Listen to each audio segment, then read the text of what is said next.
Receive Joy. I'm Reese. And I am Eve. And in today's Joy Talk, we look at the question, how do we get to a place where we experience and live in His financial abundance? And we can call ourselves wealthy. How do we receive His financial abundance promises? Great, thank you. Um, well, we've all learned this, and let's hear this again, that if we're ever in what we consider in our own little thought process lack, and the lack is greater than the abundance or the satisfaction, then it's for us to switch that around. So we have to live in the satisfaction and the reality of our abundance, and we have to let go of any thoughts that ever come to the idea or the illusion, let's call it, of lack. Because the truth is, all of us have so much that we're grateful for around us, and that's that the message of gratitude that we've all shared in recently in the last 10 years, the awareness of being grateful and having gratitude stones and gratitude buttons and gratitude journals. It's such a beautiful thing that we see that the more gratitude we experience and that we speak out loud. So I would just offer up first that we do some simple exercises, and that is to go around in gratitude and satisfaction, and using that word and going through our day, maybe for 20 minutes, and saying, I'm so grateful for my post office. I'm so grateful for the road. I'm so grateful for the stop sign. I'm so grateful for the way to get to the post office. I'm so grateful that there's people to serve me at the post office. I'm so grateful for envelopes. I'm so grateful for the pen and paper that I wrote this. I'm so grateful for my bills. I'm so grateful that I have money to pay bills. I'm so grateful that God made me who I am. I'm so grateful. And you just keep playing this gratitude game over and over. So out loud in front of the mirror, if you're home, and start being grateful for your pen and your desk and your computer and your cell phone and your batteries. And the more we put out that we're grateful and satisfied, the more, and the word really is satisfied, that the universe hears that we're ready for the next movement or the next step. So again, if you're in any kind of a lack in any department, whether it's health, wealth, joy, harmony, if you're in lack in any department, it's that we're focusing on the lack more than we're focusing on the bullseye of receiving the glory. Okay, so we have to, I say it, it's interesting. There's self-doubt. The angel of self-doubt sits on his shoulder. And then we have the angel of all is possible all the time in Christ. So where are you tethered? Are you tethered to any kind of self-doubt, or are you tethered to totally, yes, I can, yes, I will, yes, is the Lord is with me? And then change your tethering or change your position and just say, I'm here. And any doubt, any thought that is less than perfection, you have to open up both screen doors and you have to kick that out. And then repeating the affirmation, I only allow thoughts in that serve me. So when it comes to wealth, the majority of people that are yet to receive all their wealth are living in the idea of lack being greater than satisfaction and wealth. So it has to be yummy to be wealthy. Check, check, check, check that you are now focusing on wealth. Have you spent a year focusing on your wealth? And that's different than complaining about it or noticing that you don't have any. That's back into that lack self-doubt. We are now tethering to, oh, clear blank slate. I'm starting with 0. So if I'm starting with 0 or less than 0, that's okay, because the past has 0 to do with the future. It's now that I've got. And the difference between a prince and a pauper is what we do in the present moment, what we do at the present moment. So here we go. Have I put myself out there to bring in income? And after we have the income, have I already dreamt through my wealth garden, and have I opened the accounts and dug the holes and thought of what stocks I'm going to buy with my $50 birthday money, whatever it is? Have I already started the idea? Am I studying at night books on wealth? Am I enrolling in some classes, whether it's online, free? There's lots of free things going on, luncheons where you show up And they're happy to buy you lunch if you listen to their wealth management. In our town, there's lots of those. Our bank has a series on women's finances. So, are we actively enrolling in the lingo of wealth, the playment of wealth, the positioning ourselves to hear the language, to hear the ideas that people are happy and they dress nice around wealth and they're in a good building and you're having a nice lunch. So is wealth serving us? Or are we still in the lack being more of our focus than the joy and excitement of the wealth? And again, the income is just that neutral. So it's zero idea of how much income you have. It's the idea that you have secured some income. If you're a babysitter, that's wonderful. If you earn $50 a week, that's fine. Then that's what you have to work with. So again, it's having some income and it's what you do with that income. And again, the lack mentality is when I have more income, then I'll do something with it in investment. We have to shift that. It's I am wealthy, I am satisfied, I have all my garden dug, I have my investment dreams all set up. And with every dollar, if I make $50, I take that 10% and I take that $5 and I plant it somewhere in one of my holes. And so that you become, it's a habit versus a, oh, someday.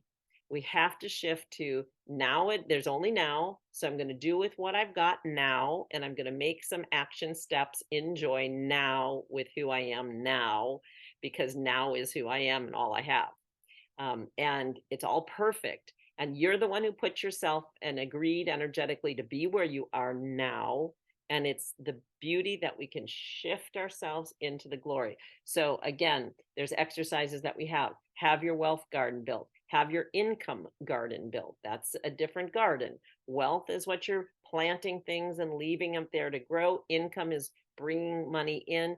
And there's games you can play with listing all your bills and praying over them and saying, thank you, God, that I have electricity. Thank you that I have telephone bills. Thank you that I have this service coming to me. And let's play those games. We've all heard of him, Abraham Hicks. Follow Abraham Hicks. She has a wonderful wealth series. And one of them is to list all your bills and just view them as paid.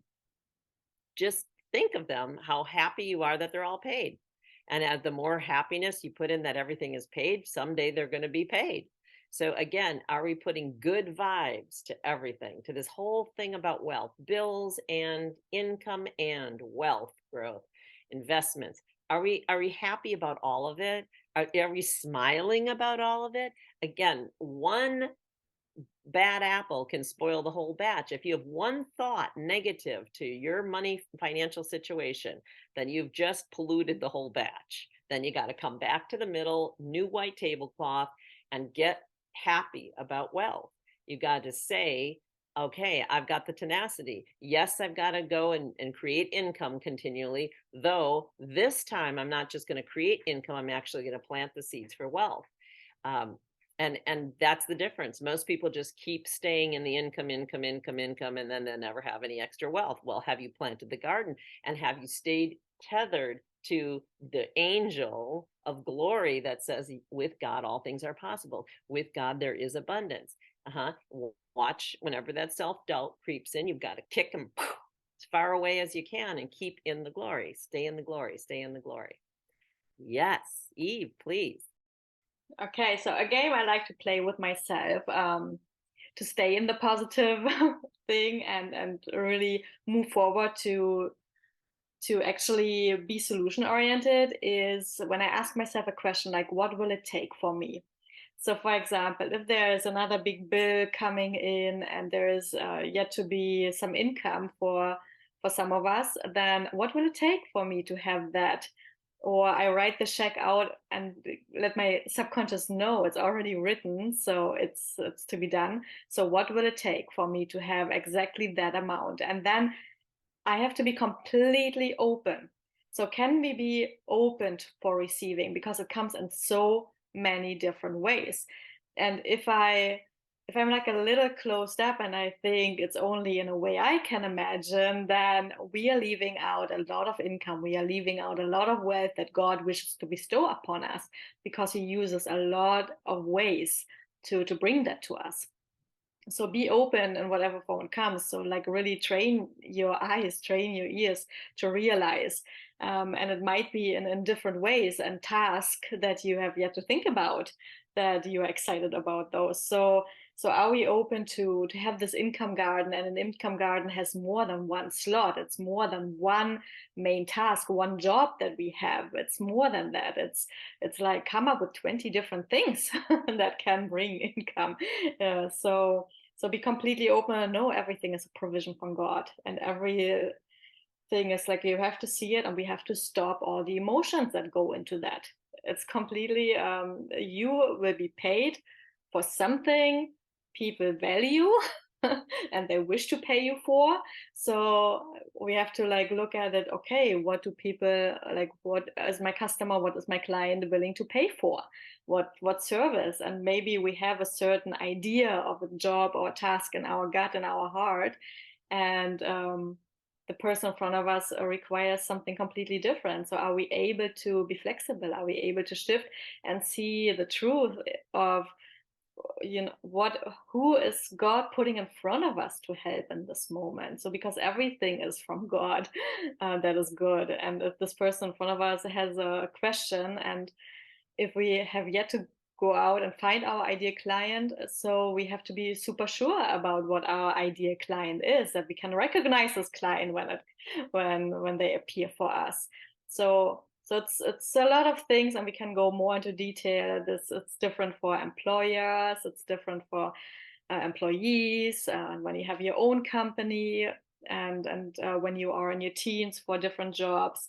However, can you stay open to see that there are many sources, and that money is like there is a misconception about money as energy. Money is just a tool. It's a game we play here on Earth. It's something we agreed upon with, and it's what we receive for a service or for a product. And do we have that service? Do we have that product that is required and desired by others? And do we have the client, and do we know how to find those clients? Do we know how to attract those clients? Do we know where those clients are we exactly where those clients are we going into the companies where there might be, if it's for executive women, when we wish to service those, if it's like if we wish to service children, are we where the children are? So where have we placed ourselves? So think about your placement, and think about the niche. What have you already accomplished?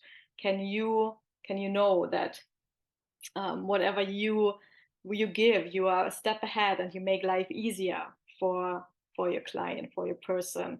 So how can you make it easier? How can you make life better?